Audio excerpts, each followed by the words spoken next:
Terminator 2, here we go. Alright, so, I mean, let's be real. What hasn't been said about Terminator 2 that hasn't already been said? Probably nothing, in all fairness, but I'm going to probably say some of it anyway, because that's what I'm doing here, and that's what the channel's about, and that's what the point of the video is. So, spoiler alert, you know, the drill if you haven't seen Terminator 2, it's like one of the biggest movies ever, so, I mean, if you haven't seen it, spoiler alert, I guess.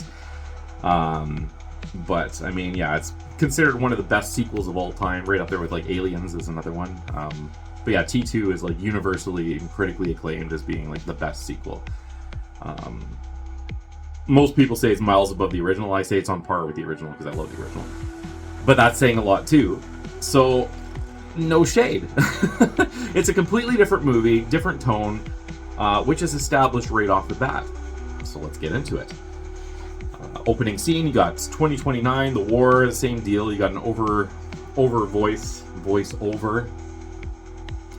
voiceover by Sarah Connor, explaining essentially, you know, in 1997 there was this like a defense system, Skynet, that became self-aware and determined that humans were the problem. You find out in the movie that it launched American nukes at Russia, who retaliated, and the nuclear war kind of wiped out like 2 billion people across the globe. Or more, I don't remember the exact number, but yeah, 97, good times. Remember that in 97? Yeah, that was crazy, that Terminator War. Glad we got over that. Anyway, she has a recap sort of the first movie, how she's like, okay, so in 84, Skynet sent a Terminator back because they were on the verge of defeat, but the Resistance also sent someone back in Kyle Reese. Well, they did it again, she's saying, in 91, where they sent a T-1000 back, which is an advanced version of the T-800, which was the model that was in the 84 incident. But instead of sending a soldier back, they had managed to capture and reprogram a T-800 model. So the first Terminator, and sent that back to protect John. So it's a little bit of an upgrade, but so is the baddie. So I mean, fair enough, right? Anyway, we get the intro of the sphere, the time bubble sphere. So in the first movie, it just showed the light and then off screen, and then they would pop up. But this is where we get the introduction of the sphere that like cuts through anything like metal and stuff. They show a cool scene of like a 18-wheeler trailer where it's cut. You can see like sort of inside and like the metal still hot and red. So very cool. Yeah. So Arnold's the first to arrive. You know, the first time you're watching this, you don't know the story. You assume, oh shit, Terminator's back. This is bad news. But later we find out it's not the case. And yeah. Anyway, we then see the T-1000 show up. Who he's like under an overpass. Would that be an underpass? I don't know. It's under an overpass, whatever. He takes a cop's identity, takes his bike, looks up John Connor on the police scanner info thing, finds his address, his parents, shows that he has a juvie record, etc., and heads out. Now, Arnold, he needs some clothing, right? Because they're all naked when they land. So he goes into a bar, roughs up some big tough guy, breaks another guy's arm, yeah, takes his clothing, his bike. The owner comes out with a shotgun, can't let him take his bike, grabs a shotgun, grabs the guy's shades, takes the bike. And then they play bad to the bone, and I'm like, oh, I really wish they didn't do that. Because it sets the whole feeling of the movie as like, okay, this is not gonna be the same kind of like scary sci-fi film that the first one was, where the first one was almost dipping into like a horror type feeling, but like a sci-fi. You know what I'm trying to say? It was like more like, oh my god, this is scary. This one, yeah, I mean, that just sort of proves they're going for a lighter tone. I don't know if the rating for the movie was differently. Maybe this was like PG or something, and the first Terminator I think was rated R. I don't remember. It doesn't matter. Anyway, wider audience, lighter tone. All right, so then we got Sarah in the mental hospital.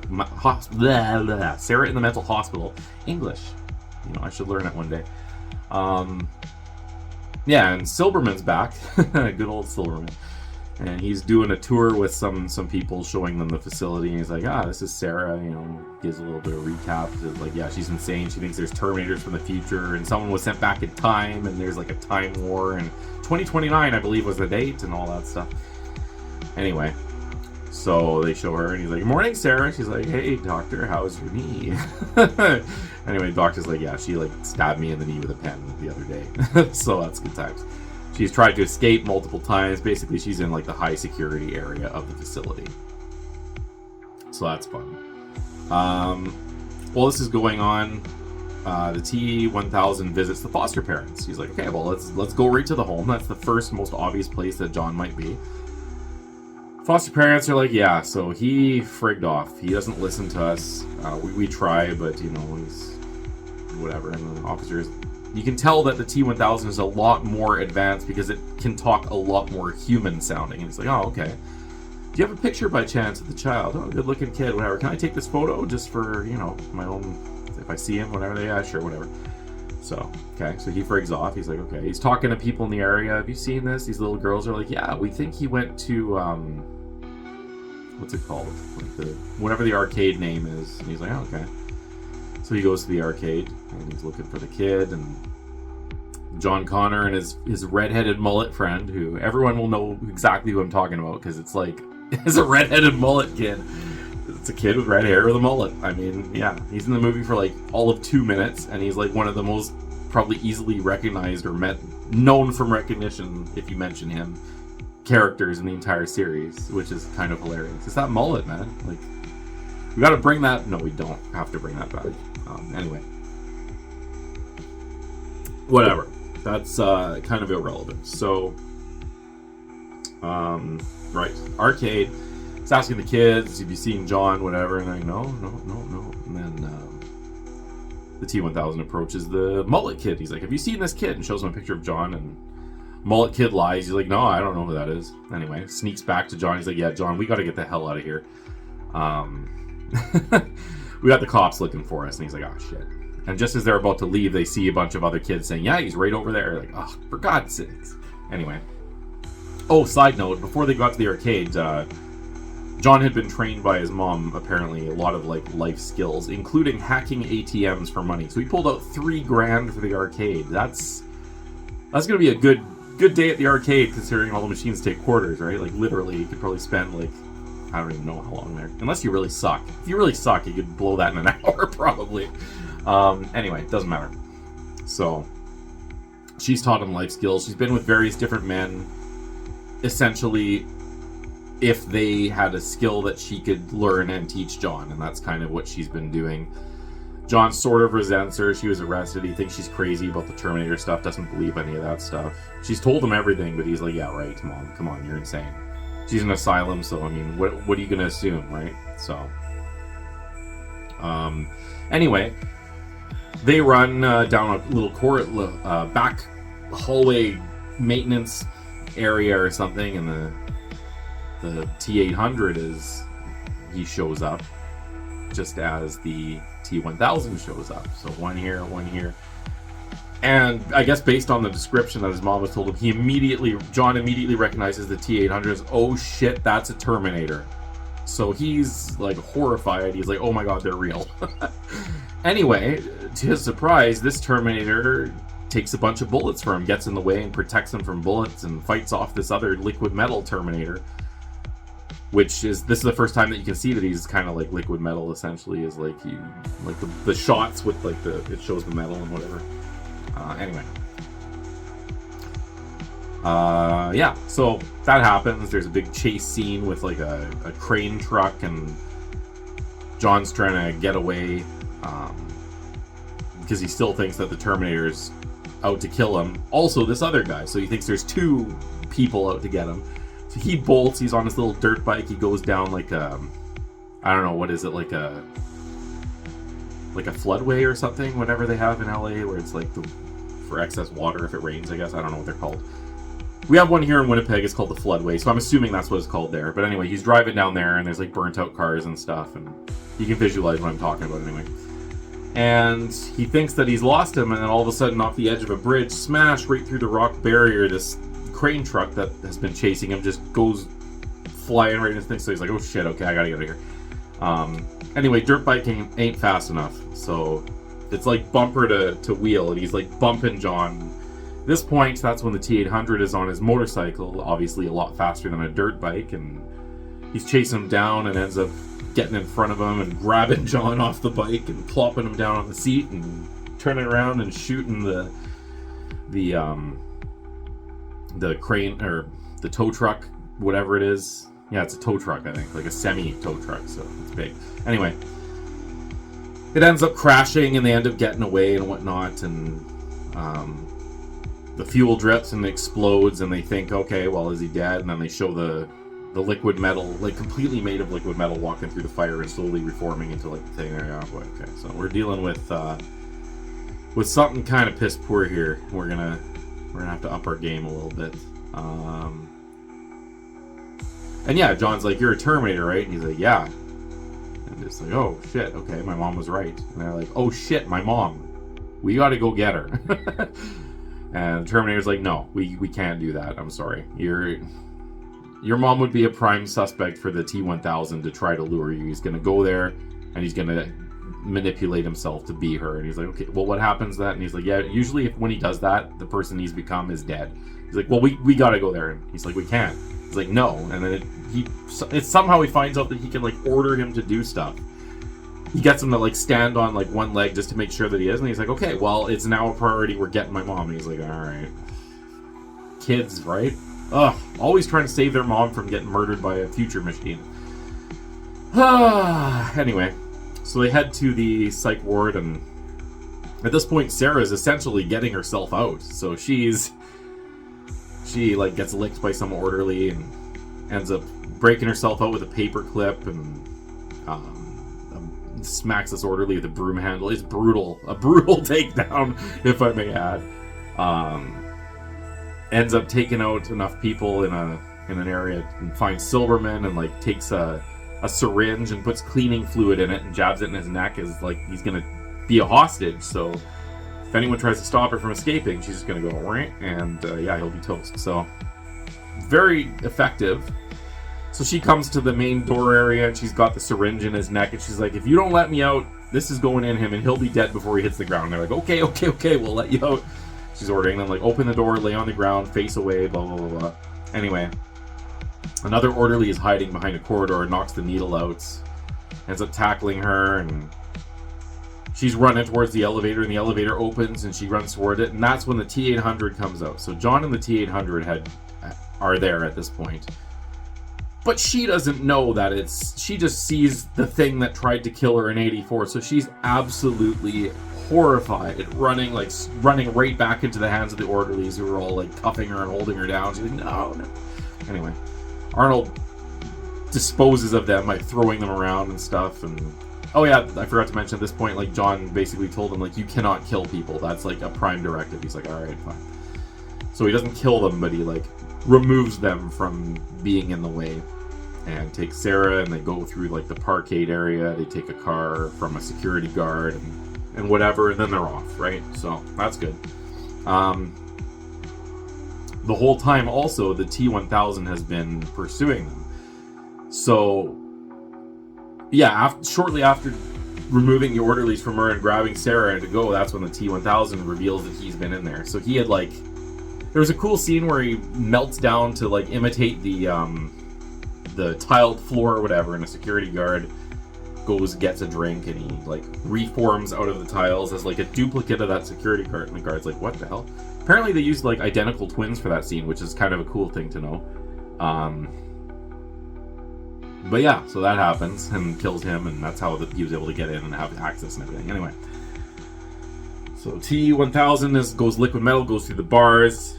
A little cool addition that they added is as he's going through, his gun gets stuck, and he looks and he has to turn the gun because the gun's not liquid metal, right? So that was a clever little addition, showing like, yeah, he can do it, but anything he has is still like, it's not gonna melt with him or whatever. So I like that anyway. Just a little detail that added to it.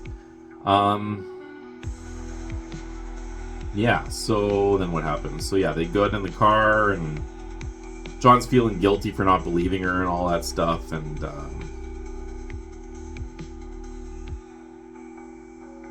yeah, they go to Sarah has like a friend who's down south. I don't know if it's actually in Mexico, but he's speaking Spanish, so maybe. I think the plan is to eventually go across the border, but I don't think they ever actually do. But anyway, she meets up with her friend Enrique, who's like basically prepped for her to need basically a mini army worth of guns. And of course, the T-800 is looking at everything, grabs like a mini gun and a grenade launcher and all the good stuff, right? He's like, yeah, this will do. And they kind of, I guess they camp out there for a night or something, and he's fixing like this truck that Enrique's going to give him. He's like, it's my best truck with a starter shot, and Terminator's like, yeah, I can fix that. That's not an issue. So he and John are working on the truck under it, and John's like the gopher, like pass me the socket wrench and all that shit. And he's kind of bonding with him, and it's Sarah looks and she's kind of realizing, like, man, of all like the would-be fathers that I've dated, like, this machine is the most efficient, capable father figure that John will ever have, which is really depressing. But I mean, it's never gonna stop looking out for him. It's never gonna give up on him. It's never gonna ditch him. Basically, it'll die for him. Like, this might be okay. This might work out. So that's kind of the way that's going. So then at some point she realizes that, yeah, I think they're talking, and Arnold reveals that Dyson is the creator. Yeah, she asked who made Skynet, and he says Miles Dyson, blah blah, he works at Cyberdyne, etc. And then later that day, 5 minutes later, or whatever you say, Sarah takes off in a vehicle. She's gone. She's off to go see Miles, who's sitting at home with his family and working on his stuff, and she's got a sniper rifle, and she's got the shot aimed up at the back of his head, and the kid's toy car bumps his leg, so he moves just in time for the bullet to fly past and smash his monitor, and oh boy. Sarah's like, alright, the jig is up. So she just opens fire with a machine gun all over the place and storms into the house, basically about to shoot him, and can't. So for whatever reason, I guess her humanity like holds her back, and that's when John and Arnold, they've realized that she's going there, so they were heading there too, and they finally arrive as they see Sarah like kind of having her moral dilemma, and she breaks down, and John comforts her, and they have like a mother-son moment, and they hug, and it's very delightful. And then they cut to basically they've explained everything to Miles, and Miles is kind of like, okay, that's like, how was I supposed to know? And Sarah starts going off like, you know, it's men like you, they melt the atomic bomb, how was I supposed to know? And all it causes is death and blah, blah, blah. And then Josh's just like, Mom, can you, like, lighten up a little bit? We gotta focus here on... She's like, yeah, okay, shit, sorry. So she's, John's good for her, you know? She's, keeps her in line a little bit. But, I mean, she's obviously good for John, too, who's taught him everything she knows, right? So, anyway. Great team dynamic, plus you got your T-800 Terminator, you're good. And then you got Miles Dyson, who says, okay, well, let's destroy all of the equipment and all my notes and everything. And they're like, okay, but like, what about at Cyberdyne? He's like, I can get us in there. And then he explains, we have the chip and the arm from the original one. And they're like, oh, for fuck's sake, yeah, well, we got to destroy that too. Like, we got to destroy all the drives, everything. So they go to Cyberdyne, they break in, they subdue the guard. They don't kill him. They subdue him and tie him up in the bathroom or duct tape him or whatever, and they go do their thing, but the other security guard finds the first one in the bathroom, duct tape, puts a silent alarm. So all of the access is now shut down. Dyson's in the room and he's at the vault and he can't get into the vault. And he's like, shit, they tripped the silent alarm. And John's like, I got this. Takes out his little ATM buster and uses that to slowly hack into this hyper secret vault. So good for him. Meanwhile, the door entrance to the main laboratory area that stores the arm and the microchip and all of the stuff or whatever, that won't open. He says, maybe my personal code. And then, no dice. And Arnold's like, let me try mine. And he like grenade launchers the door. And yeah, that does it. So they're in. Eventually, John hacks into the thing and he gets the key needed, because there's a 2-key system that has to be turned at the same time to get into whatever. Anyway, the mainframe area, I guess, where all the drives are and the data and everything. So that's good. Anyway, fast forward, they got everyone setting up bombs in this area and like chemicals, and they got like a remote detonator. They're gonna light this place up essentially. That's when all the cops show up. T-1000 is also on his way because he overheard over the police radio that that's where everything's going down. He's like, alright, I gotta get there. Anyway, Arnold says, I'll deal with the cops. John's like, you can't kill him. He's like, trust me, just friggin' trust me, kid. All right, I got this. Anyway, miniguns the hell out of all the cars, with his like advanced targeting system, making sure not to hit any people. Well, okay, so when they were driving up to the gate, though, he did shoot the guard in the leg, and John's like, I told you not to shoot anyone, and he looks and he scans, and he's like, he'll live. So anyway, that comes into play a little later. But yeah, he miniguns everything, no casualties. He like scans, and it says 0 human casualties. Perfect, we're good.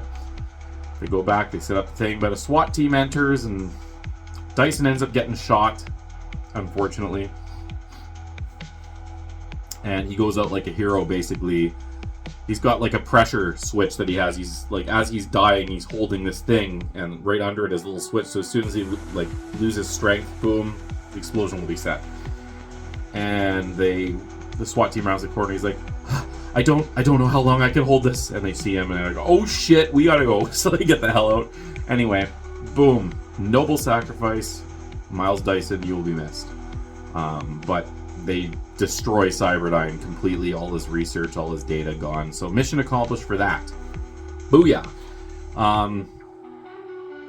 John has taken the chip and the arm, because they won't be destroyed by simple explosion, I guess. The technology is too advanced or something like that. Anyway, whatever.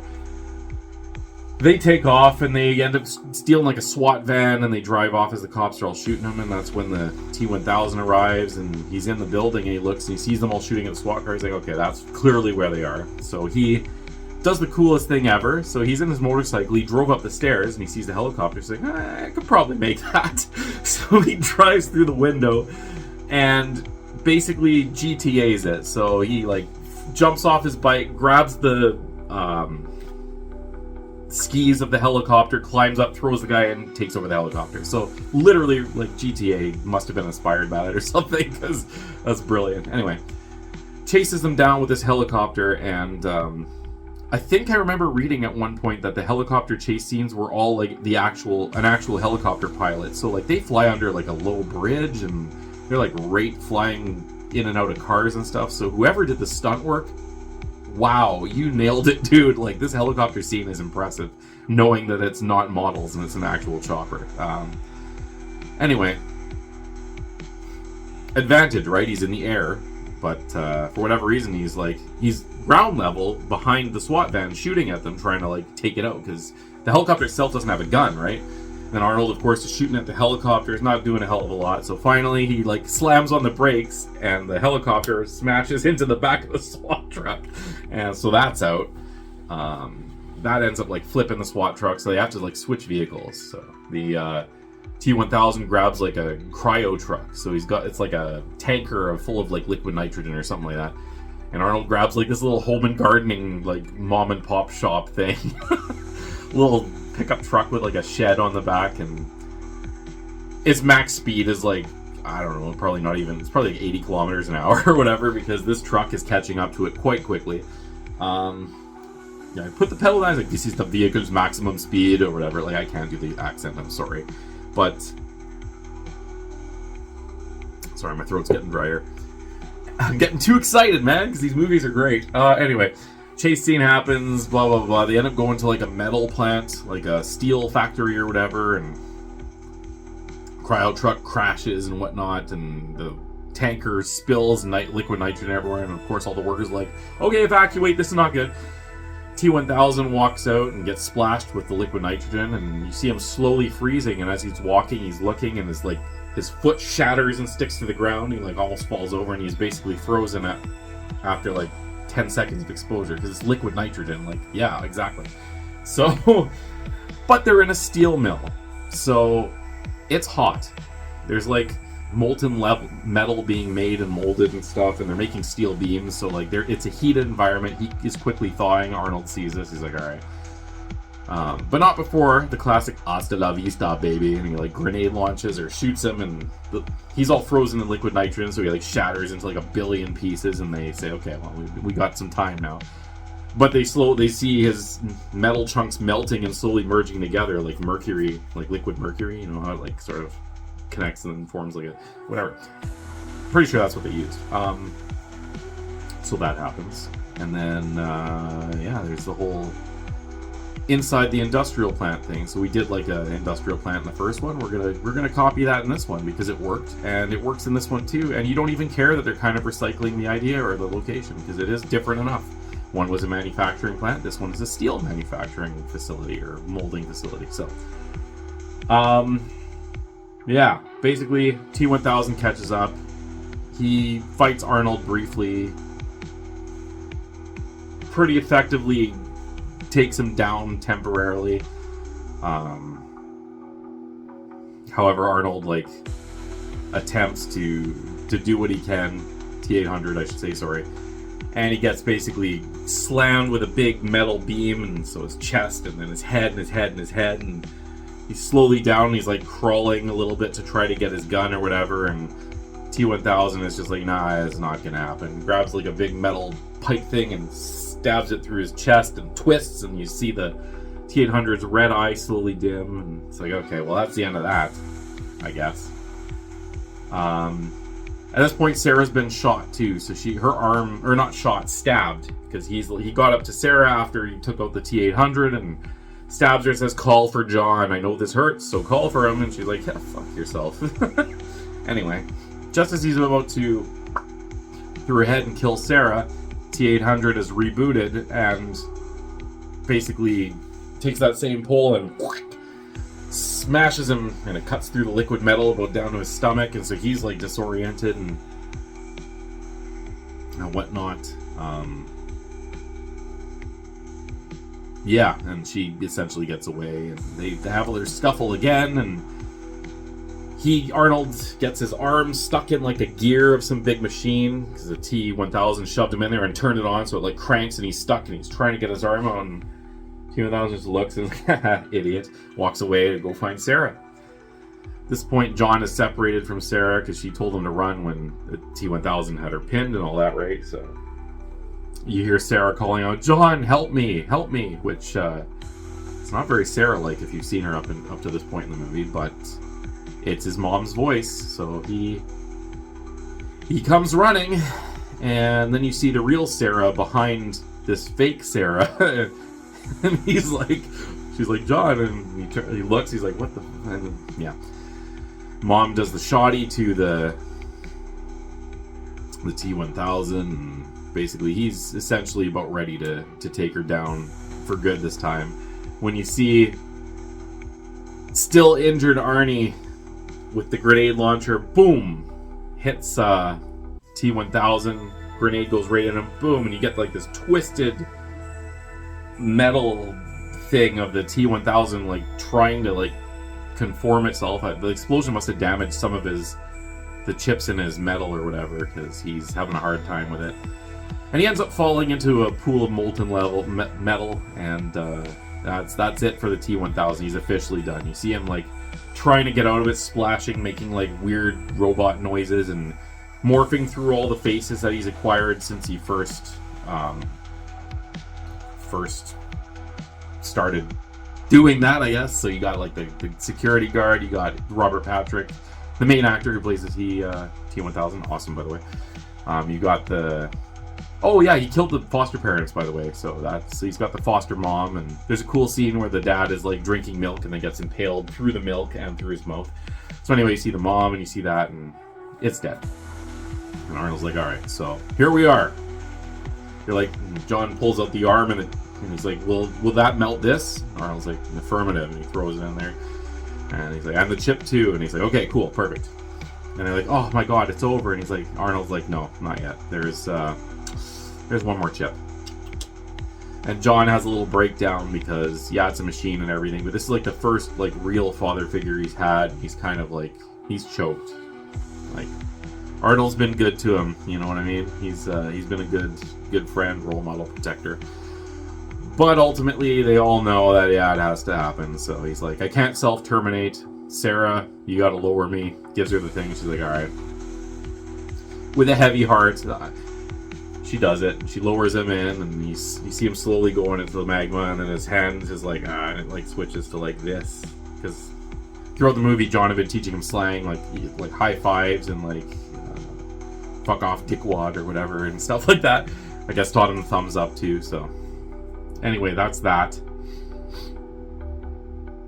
And yeah, it's basically the end. I mean, there's a little monologue thing of, you know, them on the road and stuff at the end, but like the crucial moment is him self-sacrifice, movie's over. There you go. So yeah, fantastic movie also for completely different reasons.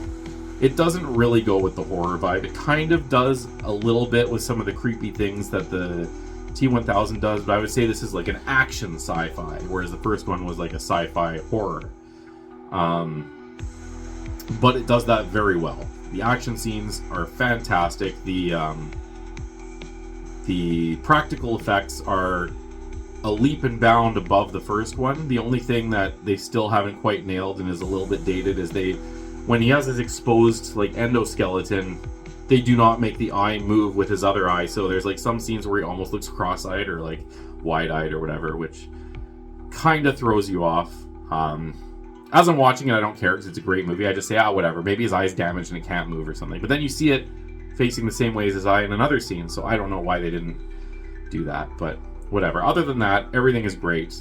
The prosthetic Arnold face that they did is significantly better than the first movie. Like, a lot better. You can still sort of tell when it is, but infinitely better. But one thing I want to talk about is, man, this must have been like a head trip for Sarah. You know what I mean? Like, everything she went through in the first movie, like, that would traumatize your average person. And then being thrust into this alternate scenario where the same thing that tried to kill her is now protecting her son. Like, it had been sent back to... It's not the same physical unit, obviously, but, like, that... It must have been a head trip for her. Like, major props to Linda Hamilton. She killed it. She's really good in this, and the first one, too. Like, she's believable in both parts of her life, from this like everyday girl to like this hardened save the future warrior, and it's fantastic. Like, it's good writing for this character. I would argue that the first two movies, like Terminator, is almost like Sarah's story up to this point. The first two movies are, even though John is introduced as basically the main character, I would say it's still Sarah's movie at this point. Fantastic. The music, some choices are...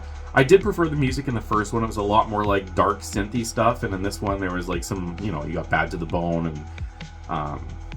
even the main theme was like almost an orchestral synth version of the original theme, and it's still really good. It's still an excellent version of the song, because they have like a much darker like breakdown or bridge part of the song or whatever, but that first song, just like the tones they use with the synth, I just love it. But yeah, this one was solid too. The story was great. Yeah, again, the action scenes were great. Edward Furlong as John Connor did quite well. I mean, it was his first gig ever, so there are some scenes that are just like, okay, he's acting, but then there are other scenes where like, this is pretty good actually for a kid. Because child actors, in my opinion, it's difficult to find one that really nails it, right? So for being a child actor in his first huge movie, he did pretty decent.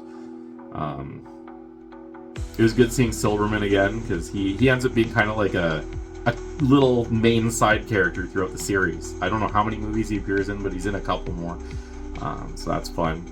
All around, fantastic.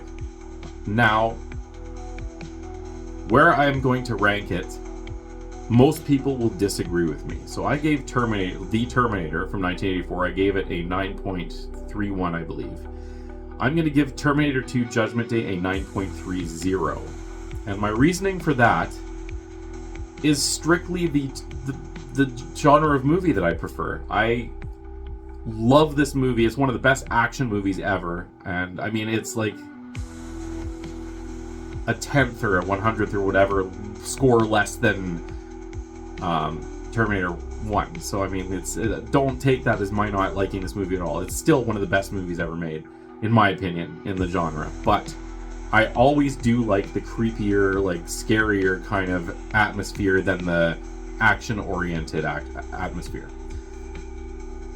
But usually the difference in ranking would be significant more. So the fact that I'm giving this like the decimal point less, it should say how much I appreciate this movie. So 9.3. Should you watch it? Absolutely, you should watch it. That's the stupidest question ever. Like, I strongly suggest watching Terminator 1, 2, and 3 in that order. Again, some people don't like 3. I think it's fun and the story works, so I'm including it and I don't give a rat's ass.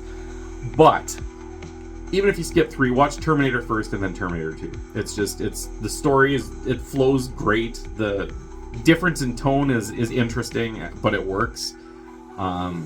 I mean, T2 is a bigger film, all in all, right? Like, there's more action, there's more stakes. Both the Terminator and the Protector are upgrades from what they were in the original movie. So it definitely works. I mean, everything that could be said about this movie has been said already, so I don't really know what else I could possibly say other than I love it, and it's fantastic. And yeah, honestly, watch it. Like, just everything about it is solid. I'm just going to keep saying the same stuff, so I mean, I should probably end it right here. It seems silly that I went on into more detail about The Terminator than Terminator 2, which is arguably the better movie in most people's minds, but here we are. So that's it. I'll leave it here instead of rambling on and wasting time. Take her easy. Bye. Oh, next video will be Terminator 3, which is the highly controversial one for the most part.